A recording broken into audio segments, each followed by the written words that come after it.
নমস্কার, এনকেটিভি বাংলা ডিজিটালে আপনাদের সঙ্গে রয়েছে আমি কুন্তল। এখন থেকে প্রায় ২৯ বছর আগের পরিস্থিতি যেমন ছিল, মমতা বন্দ্যোপাধ্যায়ের রাজনৈতিক সংসারও এখন তেমনই। সেই ধর্মতলা ময়দান চত্বরে সভা ঘিরে 2026-এ তীব্র কৌতূহল তৈরি হয়েছে। 1993 সালের 21শে অগাস্ট নেতাজি ইন্ডোরে এআইসিসির প্লেনারি সেশনের দিনই আসল নকল দ্বন্দ্ব নিয়ে টানাটানি চলেছিল তৎকালীন যুব কংগ্রেস নেত্রী মমতা বন্দ্যোপাধ্যায় বনাম তৎকালীন প্রদেশ কংগ্রেস সভাপতি সোমেন মিত্রের। সেই দিনই কার্যত কংগ্রেস ভেঙেছিল, জন্ম হয়েছিল তৃণমূল কংগ্রেসের। যদিও খাতায় কলমে তৃণমূল কংগ্রেস হয়েছিল 1998 সালে। আর আগামী 21শে জুলাইও প্রকট হবে এই তৃণমূলের ভাঙন।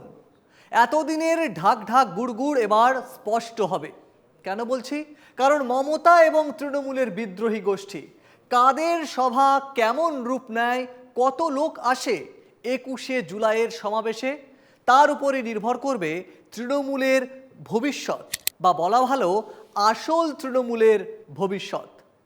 দীর্ঘ 15 বছর পশ্চিমবঙ্গের ক্ষমতায় থাকা মমতা বন্দ্যোপাধ্যায়ের তৃণমূল থেকে নেতারা পদ পেয়েছেন, সম্পদ গুছিয়েছেন, কিন্তু ক্ষমতা যেতেই মমতার প্রতি চুম্বকের সেই আকর্ষণ ক্রমশই বিচ্ছেদ হচ্ছে। এখন তৃণমূলের অধিকাংশ নেতার মাধ্যাকর্ষণ চলছে ঋতব্রত বন্দ্যোপাধ্যায়ের শিবিরের দিকে। ফলে 21শে জুলাই তৃণমূলের শহীদ দিবস বলে পালিত হওয়া দিনটা কার সভায় কত ভিড় বাড়ায় সেটাই মূল নজরে। কলকাতা হাইকোর্টের নির্দেশে তৃণমূলের ঋতব্রত শিবিরকে ধর্মতলার মেয়র রোডে গান্ধী মূর্তির পাদদেশে সভা করার অনুমতি মিলেছে। 21শে জুলাই কর্মসূচির জন্য 700 থেকে 800 জন মানুষের জমায়েত করতে পারবে ঋতব্রত শিবির, এমনটাই নির্দেশ রয়েছে হাইকোর্টের। কিন্তু কালীঘাট বা মমতাপন্থী তৃণমূলের সভা হচ্ছে সেই ধর্মতলাতেই, তবে জায়গাটা আলাদা।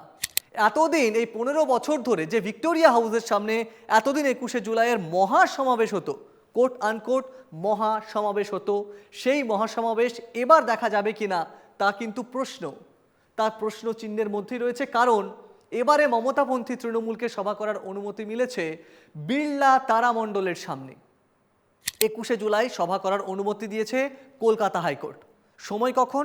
বেলা 11টা থেকে বিকেল 3টে পর্যন্ত। সেখানে শর্ত রয়েছে যে 2500 মানুষকে নিয়ে জমায়েত করতে পারবে মমতাপন্থী তৃণমূল। আর এই কালীঘাট তৃণমূল চেয়েছিল বরাবরের মতো ভিক্টোরিয়া হাউসের সামনের অংশটা তাদের সভার জন্য দেওয়া হোক, কিন্তু কলকাতা হাইকোর্টে সওয়াল জবাবে তাদের যে সওয়াল তা ধোপে টেকেনি এবং হাইকোর্টের নির্দেশে এবারে বিড়লা তারামণ্ডলের কাছেই হবে এই 21শে জুলাইয়ের সমাবেশ। 2011 সালে প্রথম ক্ষমতায় এসে ব্রিগেডে শহীদ সমাবেশ করেছিলেন তৃণমূল নেত্রী। তারপর থেকে ভিক্টোরিয়া হাউসের সামনেই তৃণমূলের শহীদ সমাবেশ হচ্ছিল। এবার এই এলাকায় ভারতীয় ন্যায় সংহিতার 163 ধারা জারি রয়েছে। ফলে কলকাতা পুলিশের অনুমতি পায়নি কালীঘাট তৃণমূল।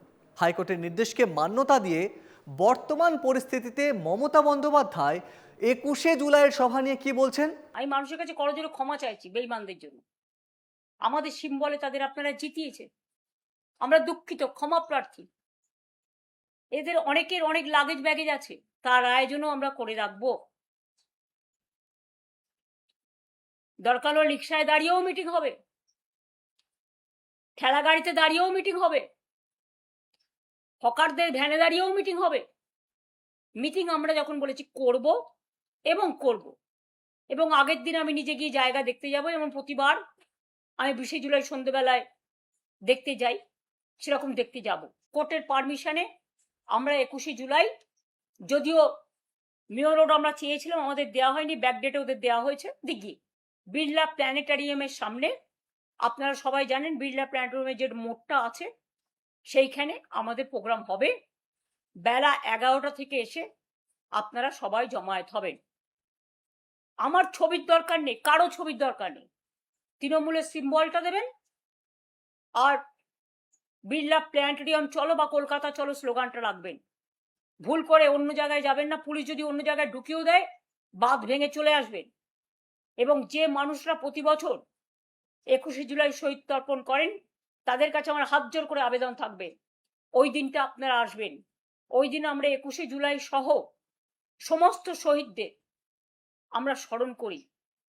40 বছর ধরে এই প্রোগ্রাম আমরা করে আসছি এবং আমি একা থাকলেও প্রোগ্রাম করতাম। আমি আজকে একা নই, আমাদের সাথে লক্ষ লক্ষ মানুষ আছে। যেহেতু যুব কংগ্রেসের কর্মসূচিতে পুলিশ গুলি চালিয়েছিল, তাই কংগ্রেস বরাবর দাবি করে যারা শহীদ হয়েছেন তারা কংগ্রেসেরই কর্মী। কংগ্রেসের এই কর্মীদের তারাও আজকে শহীদ হিসেবে স্মরণ করেন। কংগ্রেসও 21শে জুলাই দিনটি পালন করে, তাই 21শে জুলাইয়ের সভা করবে তারাও। 10,000 লোক জমায়েতের অনুমতি দিয়েছে কলকাতা হাইকোর্ট।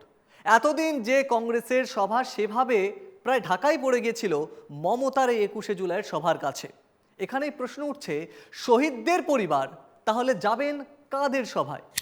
এক সভা 3 দখলদার, তৃণমূলের বিদ্রোহী গোষ্ঠী, কালীঘাটপন্থী অর্থাৎ মমতা শিবির, পাশাপাশি কংগ্রেস। 3 সভায় আসল যারা শহীদ হয়েছিল সেই পরিবার কোথায় যাবে?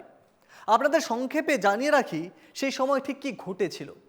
বাম আমলের সরকার সেই সময় ভোটে ভুরি ভুরি রিগিংয়ের অভিযোগ উঠত। নির্বাচনী প্রক্রিয়ায় স্বচ্ছতা আনার জন্য সচিত্র ভোটার পরিচয়পত্রের দাবি ছিল তৎকালীন যুব কংগ্রেস নেত্রী মমতা বন্দ্যোপাধ্যায়ের। 21শে জুলাই মহাকরণ অভিযানে ডাক দিয়েছিলেন মমতা। প্রথমে এই কর্মসূচির দিন ঠিক হয়েছিল 14ই জুলাই হবে। সে বছর ওই সময় প্রাক্তন রাজ্যপাল নুরুল হাসানের প্রয়াণ হয়। পরে এই কর্মসূচি পিছিয়ে 21শে জুলাই করা হয়েছিল। 1993 সালের 21শে জুলাই বাম সরকারের পুলিশ গুলি চালায় তৎকালীন যুব কংগ্রেস নেত্রী মমতার মহাকরণ অভিযান কর্মসূচিতে। প্রাণ যায় 13 জনের, আহত হয়েছিলেন অনেকেই। তারপর থেকে এই 21শে জুলাই দিনটিকে ধর্মতলায় ভিক্টোরিয়া হাউসের সামনে শহীদ তর্পণ সমাবেশ হিসেবে পালন করে আসছে কংগ্রেস। 1998 সালের 1 জানুয়ারি কংগ্রেস থেকে আলাদা হয়ে যায় তৃণমূল। কংগ্রেস ছেড়ে দেন মমতা বন্দ্যোপাধ্যায়, তারপর নাম দেন তৃণমূল। কংগ্রেস ছেড়ে নতুন দল করলেও তর্পণের দাবি নিজের হাতে রাখেন মমতা। বাংলায় তৃণমূল সরকার গড়ার পর মমতার সভা হয়ে ওঠে কার্যত শক্তি প্রদর্শনের বার্তা। তিনি বরাবর এই সমাবেশকে নিজের রাজনৈতিক শক্তি তুলে ধরার মঞ্চ হিসেবে ব্যবহার করেছেন। অনেক বড় সিদ্ধান্ত এই সমাবেশ থেকে ঘোষিত হয়েছে। এবারও তেমনই কঠিন এক সিদ্ধান্ত নেওয়ার সময়, কিন্তু দলের রাশি তার হাতের বাইরে। নিজের দেওয়া নাম, নিজের তৈরি প্রতীক বেহাত হয়ে যাওয়ার পরিস্থিতি। কংগ্রেসও প্রতি বছর এই বিশেষ দিনটিকে পালন করে, তবে মমতার এতদিনের মহাসমাবেশের কাছে কংগ্রেসের 21শে জুলাইয়ের সভা সেভাবে গুরুত্ব পায়নি। এবারের 21শে জুলাই তৃণমূলের 2 মঞ্চের দিকে বিশেষ নজর থাকার আরও একটি কারণ হলো সংসদেও তৃণমূলের ভাঙন। 19 জনের বেশি তৃণমূল সাংসদ এখন এনসিপিআই দলের সঙ্গে যুক্ত হয়ে কেন্দ্রের এনডিএ সরকারকে সমর্থন করছে। ফলে এই সাংসদরা অর্থাৎ কাকলি ঘোষ দস্তিদার, শতাব্দী রায় সহ এই সমস্ত যে তৃণমূল সাংসদরা যারা তৃণমূলের প্রতীকে জিতেছে, তারা এখন কি ঋতব্রতদের মঞ্চে থাকবে? সেদিকে কিন্তু নজর থাকবে বঙ্গবাসীর।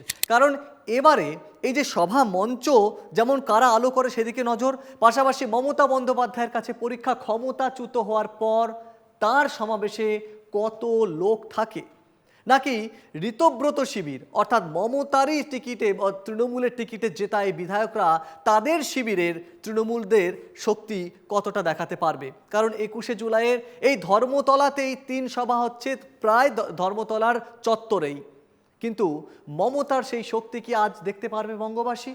এবং তারপরে কি ঋতব্রত শিবির আসল তৃণমূলের দাবিদার বলে দাবি করার এই ঋতব্রত শিবির তারা কি সেই শক্তির আস্ফালনটা দেখাতে পারবে কি সেই ধরনের জনসমাবেশ করতে, যেটা মমতা বন্দ্যোপাধ্যায়কে দেখে মানুষ প্রতিটা রাজ্যের বিভিন্ন প্রান্ত থেকে, পশ্চিমবঙ্গের প্রতিটা জেলা থেকে মানুষ ট্রেন, বাস, এমনকি নৌকায় করে এই সমাবেশে আসতো, সেটা কি ঋতব্রত বন্দ্যোপাধ্যায়দের যে তৃণমূল সেই তৃণমূল পারবে?